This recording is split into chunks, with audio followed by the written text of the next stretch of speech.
ആറാഴ്ച കൊണ്ട് എന്ത് സംഭവിക്കും? ഡെലിവറിക്ക് ശേഷം മുടി മുഴുവൻ കൊഴിഞ്ഞതായിരുന്നു. ധാത്രിയുടെ ഹെയർ ക്രീം 6 ആഴ്ച തലയിൽ തേച്ചു.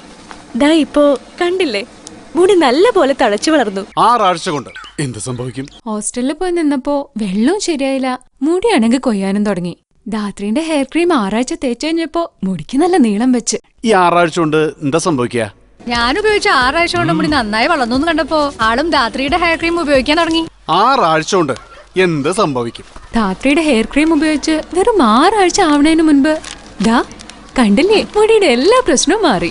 6 ആഴ്ച കൊണ്ട് എന്ത് സംഭവിക്കും? നമ്മളും കച്ചണ്ടാവെന്ന് വിചാരിച്ചാണേ.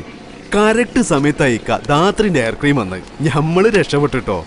6 ആഴ്ച കൊണ്ട് മുടി ഇങ്ങോട്ട് തഴച്ചു വളർന്നു. 6 ആഴ്ച കൊണ്ട് എന്ത് സംഭവിക്കും? ഇവളന്ന് ധാത്രിയുടെ ഹെയർ ക്രീമിനെ പറ്റി പറഞ്ഞപ്പോ അത് ഇത്രയ്ക്ക് എഫക്റ്റീവ് ആണെന്ന് വിചാരിച്ചില്ല. പക്ഷേ ഇപ്പോ ധാത്രിയുടെ ഹെയർ ക്രീം യൂസ് ചെയ്യുന്ന ഞങ്ങൾക്ക് സൗകര്യം. 6 ആഴ്ച കൊണ്ട് എന്നാ സംഭവിക്കും? ധാത്രിയുടെ ഹെയർ ക്രീം 6 ആഴ്ച യൂസ് ചെയ്ത് കഴിഞ്ഞപ്പോ മനുഷ്യന്റെ തലയിപ്പോ പഴയ തലയൊന്നുമല്ല. ആയുർവേദ ഔഷധങ്ങൾ വെളിച്ചെണ്ണയിൽ ആവർത്തിച്ച് കുറുക്കിയെടുക്കുന്ന എണ്ണക്കട്ടിയാണ് ധാത്രി ഹെയർ പ്രൊട്ടക്ടർ ക്രീം. 6 ആഴ്ച കൊണ്ട് മുടി കൊഴിച്ചിൽ തടഞ്ഞ് മുടി സമൃദ്ധമായി വളരുന്നു. Dhathri hair protector cream. മുടി തഴച്ചു വളരും വെറും 6 ആഴ്ച കൊണ്ട്.